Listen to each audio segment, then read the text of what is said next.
Lieutenant Governor and I have the distinct honor of following very tall people, so we get to pull the microphone down. Thank you all for welcoming me here to Lincoln today. I have just had an incredible time. I don't know what Brian was waiting for. I've been waiting about a year for an invitation. Finally, it came. He was shocked when I said yes. Didn't hesitate, I don't think.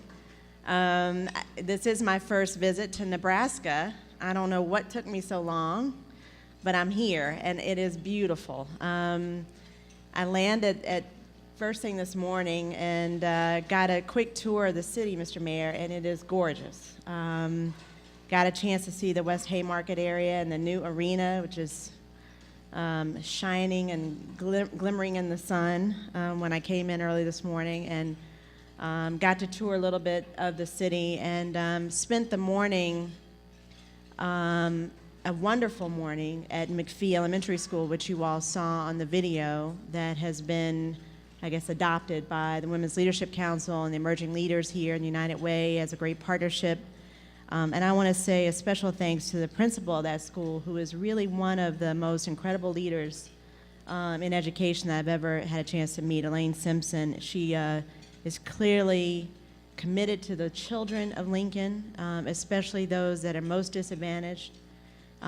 She has passion, leadership, she's smart, she's got a great team, and I know the United Way is honored to be her partner in making sure that those kids all succeed. So thank you, Elaine, for everything that you're doing here in Lincoln. Can we give her a round of applause, please?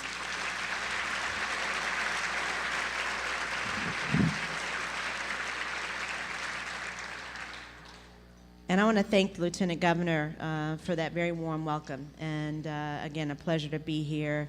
To Mayor Beitler, it's great to be with you. And thank you for that terrific coin. It's interesting. I was telling Brian that I've been on vacation for a couple weeks before coming here. And I don't know that many people do this, but I spent part of my vacation reading a book about the end of the Civil War and the social and cultural transformation that came as a result. And so getting a coin that has on one side President Lincoln and another a prominent Native American kind of is an interesting capstone to all that I've been learning about with respect to American history. And so that was quite touching for me, actually. So thank you very much. I want to thank Jennifer Brinkman, terrific leadership of the board of directors here at this United Way.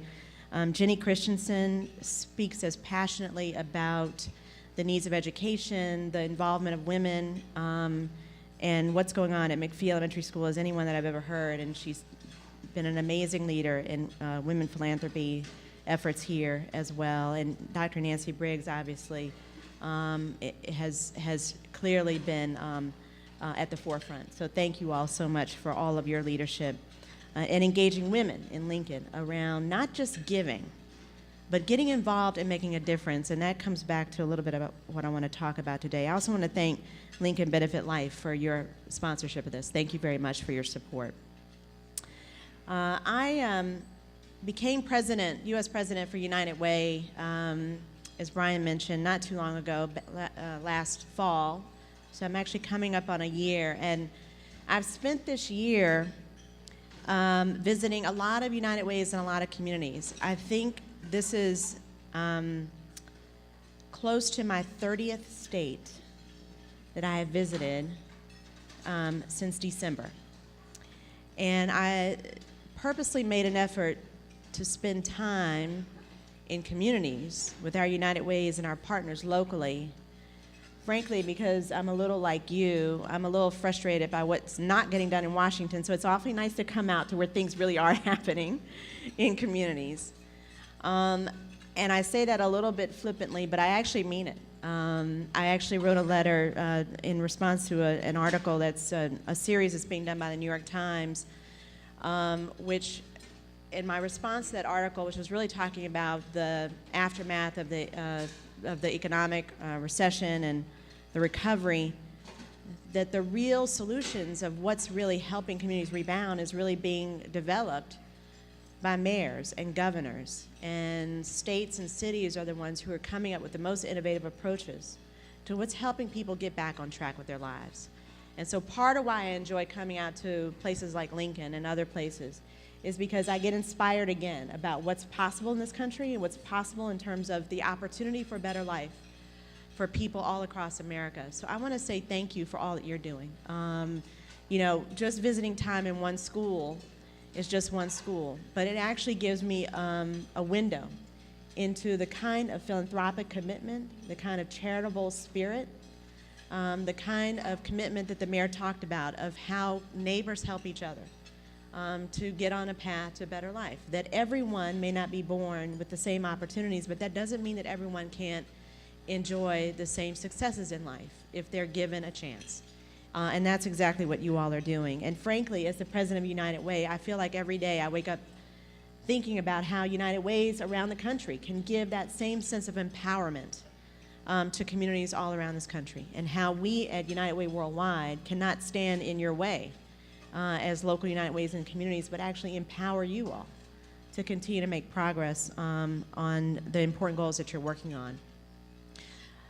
Before I get into what I want to talk about, though, I want to say a couple things about the leaders of United Way, the CEOs, the staff in this room. First of all, thank you, United Way leaders from around the state, like Karen Rathke and others who come from various places to be here today. And I want to say a special thanks to Brian Walkman, because he has been an incredible leader for this United Way, and really has been a part of helping to lead and advise me and others at United Way Worldwide on our future direction. He's an inspired leader. He's insightful. He's smart. He's caring. He's compassionate. And it's leaders like that that make my job a lot easier. So Brian, thank you for inviting me, and thank you for all that you do every day. And let's give him a round of applause as well.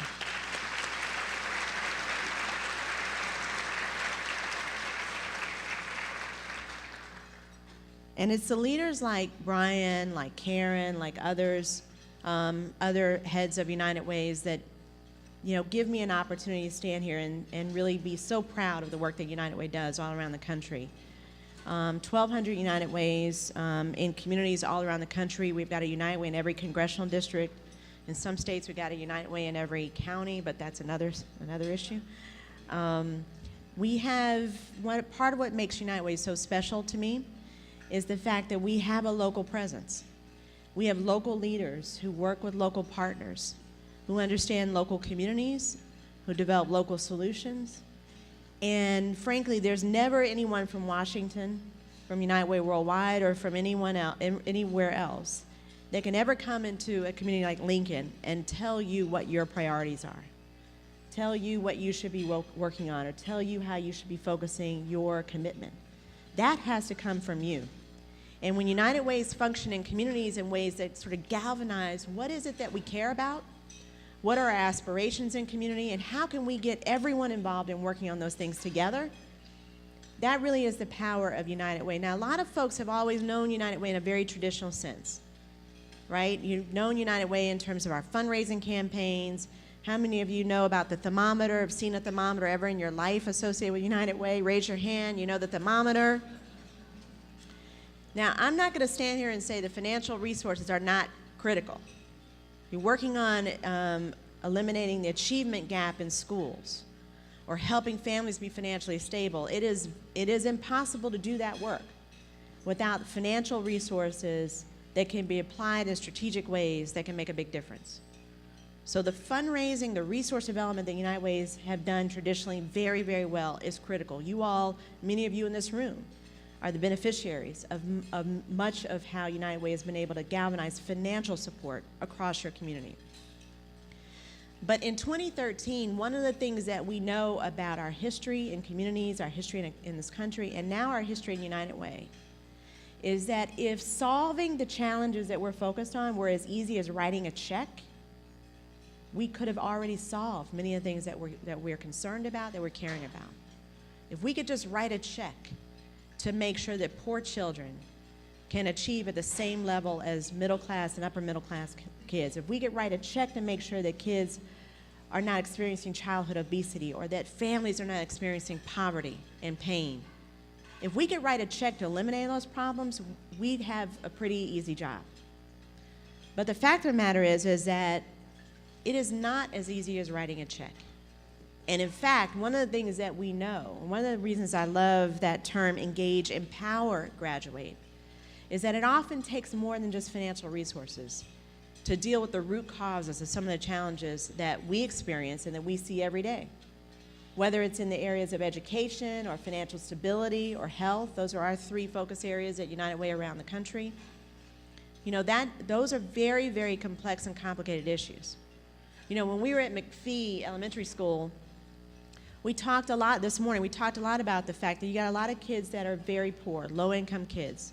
96% of kids that are on free and reduced lunches. The poorest of the poor are at this school. Well, you need good teachers, you need a great principal like Elaine Simpson to help make sure that there's quality learning going on in those schools.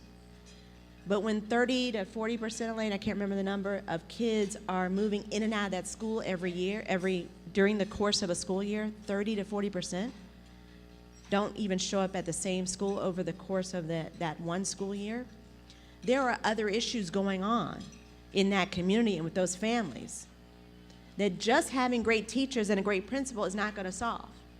I mean, Elaine Simpson alone can't solve the issue of poverty and eviction and foreclosure that goes on in so many communities. You know, she and her teachers cannot solve if a child cannot see the smart board or the blackboard in the classroom because they haven't had a vision test and they can't see. You know, you can't solve those problems by just one entity alone, one program alone, one sector of the community alone. The superintendent cannot solve all the education problems that are going on in Lincoln. That's why the business model at United Way is really more about something that we call collective impact. And what that is how, again, do you galvanize an entire community, sectors across a community? How do we pull in nonprofit organizations that provide services? How do we pull in our for-profit partners who have resources and intellectual capital and all kinds of other resources to invest into the problem? How do we convene with our local officials, our state officials, other government officials to link solutions that we may have with the things that they're working on? How do we pull everybody together that's all focused on making sure that, for example, that kids succeed in school, but we may all be working like this, the arrows going in all kinds of different directions, in a way that allows a community to come together and say, how can we be working more and better together? How can we be leveraging the investments we're making across those investments so that we actually get a bigger bang out of our buck, that we actually are more effective, more strategic, smarter in how we go about doing the work, smarter in how we are able to get achieve results. That notion of collective impact, it doesn't mean that United Way has got a magic bullet or that even sometimes the United Way is the entity that may do that. There could be other entities that could be that hub for collective action in a community. It could be a community foundation, it could be other entities as well. But when it's possible for United Way to step into that role of leadership that feels much more like not leadership from on high, but leadership that is servant leadership, serving the community by leading and supporting, but by engaging and listening and empowering a community to develop its own solutions to its own challenges and achieving its own aspirations, that is the model of United Way. It is not eliminating the thermometer, but it's certainly taking those financial resources and taking it one step higher to say, how do we invest those financial resources even smarter, even better, even more successfully, because we have a collective approach that is allowing us to leverage all of our resources together. And our resources are going to be much more effectively combined with others to achieve greater results. That notion of bringing communities together is really at the foundation of why I even came to United Way. When I was at the Fannie Mae Foundation, I was the president and CEO, and you all may know the Fannie Mae Foundation. Fannie Mae was is still a large financial services company providing secondary mortgage market support to home buyers around the country. Having a little bit of a challenge these days. But the Fannie Mae Foundation was primarily focused on making sure that we could provide support to first-time homeowners, people that are primarily renting, to move into home ownership responsibly with the right information that they would need to be successful. That was primarily our focus, and we also worked a lot on rental housing and other kinds of affordable housing opportunities for people. But one of the things that we also were in Washington was the largest foundation in the city of Washington, D.C. And in Washington, D.C., 12 years ago, as is still unfortunately pretty much the case today, 40% of adults in Washington, D.C. read only at the 3rd grade level. 40% of D.C. adults read only at the 3rd grade level, which means that D.C. adults mostly can barely apply for a minimum wage job. They can barely read a Metro bus schedule to help them get to work even if they did have a job. They live in pockets of isolation, of poverty, that is really quite striking. And so here we are, the largest foundation in Washington, D.C., primary focus on affordable housing. How in the world, and this was the question I asked myself 12 years ago, how in the world will I ever solve the affordable housing challenge with a population of almost half that can't even get a minimum wage job? The amount of subsidy, and the American, I'm sure can appreciate this, the amount of subsidy, and the Lieutenant Governor as well, the amount of subsidy and support that would be required to adequately house that population just simply is not available. And so as the head of the Fannie Mae Foundation, I had to step back to say, I need a different approach. And clearly the root cause to this problem of housing and financial stability is not around just building more housing. If I could do that, I would try to do that, but it's not possible. And even if I had the money to do it, I still need a population of people that can afford that housing over time because they need good jobs, they need good income. And as a result, I got involved in the education issue. And my board of directors pushed back on me a lot and said, I don't know why you're involved in education. You don't know anything about education. I said, you know, you're exactly right. I know everything about housing. I know a lot about financial stability. I knew a little bit about health because I came out of a household that was from a doctor and a pharmacist. So I knew a little bit about health and been involved in the public health system in Atlanta for many years. But I didn't know that much about education. But I said to my board, I said, I don't think I'm required to be the expert in education. We have a lot of those people in Washington that I can bring in, I can consult with, and I can ask them to give me direction on strategy. What this city needs is someone who will galvanize this city to pay attention to the issues of poverty, of inadequate education, of a low-skill adult population, so that collectively we can do something about this. And our United Way at the time was having some challenges, and I thought, well, the most ideal entity that could pull all of us together, business leaders and the nonprofit leaders and other community leaders and local government, would be the United Way. Our United Way wasn't able to step up and play that role at that time, so I did it. And when I left Fannie Mae and I got the call to come to United Way, I knew that the number one reason I wanted to come to United Way was because I knew that United Way could be that entity that could play that role to galvanize the entire country to solve our country's challenges. And like Brian said, in our conference that we had in April, I told all of our United Way leaders, 1,500 of them, that I came to United Way because I wanted to make America even better. And that I thought the best place for me to do that would be to be at United Way, and the opportunity to be the U.S. President of United Way would give me the opportunity to work with many of you to help make that dream come true, and for us to all see our aspirations be fulfilled.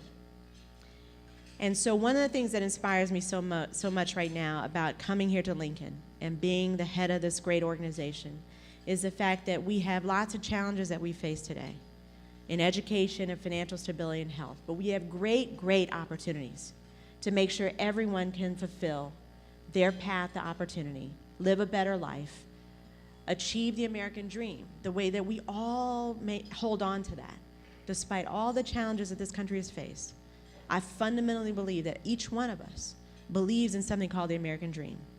And we may describe it differently, but I think we all know that to be a place where this country provides an opportunity for us to all fulfill our dreams and our potential and our aspirations, whether you're 70, 80, 90 years old or older, or whether you're 5, 6, 7, 8, 9, 10 years old, the way we saw those kids today at McPhee Elementary. The women of United Way, and I'm going to say this very carefully, but I mean it, are going to make this happen. Women step up in ways that you cannot believe, although you're getting an insight into it today and the work that the women here in Lincoln are doing. But I can tell you the Women's Leadership Councils associated with United Ways around the country who crossed the mark this year of giving $1 billion to the efforts of United Ways around this country are not only providing the financial resources, they are advocating for change. They are volunteering for change. They're going into schools because they want to feel close, just like the video said. They want to feel involved in the change that's going on in their communities. They're invested in it. They care about it. They're passionate about it. I don't know what it is about women, but we just make it happen. I'm not saying that to say that men don't make it happen. I do believe men make it happen. But I do want to give a big shout out to the women of Lincoln, the women of this entire metropolitan area, who today have stepped up in an incredible way to make sure that the kids of Lincoln have an opportunity to succeed. And I have the utmost confidence that the women of Lincoln will lead in that effort, and you will see amazing results and amazing successes because of their commitment and their passion. I also want to say that the greatest opportunity for United Way is our engagement of emerging leaders. And I know that the emerging leaders are as invested in this work as the women are. The youth, the young people, I can now say the youth because I'm over 40, so I don't qualify as an emerging leader anymore. But the emerging leaders in this community as well represent the new energy, the new passion, the new leadership. And mostly what I tell United Way leaders to do is when you see these two groups coming at you, the best thing, the smartest thing you can do is move out the way and let them lead and let them do their jobs, because they are going to do it as well as anyone can. And if anyone represents the future of the kind of investment and the kind of organization that United Way will be in the future, all you have to do is look at the work of women's leadership councils all around this country and emerging leaders all around this country, because that is really the future of United Way. After 125 years, we're now 126 years old, I'm excited about the future of where we're going, that we can remake a 125-year-old organization into something that can make a difference in this country and make America even greater a country than it already is. So I just want to say thank you for inviting me here today. It's really exciting to be here. I'm looking forward to being able to spend some more time with many of you all this afternoon, and thank you for inviting me, and I hope you'll invite me back in the future. Thank you, Brian.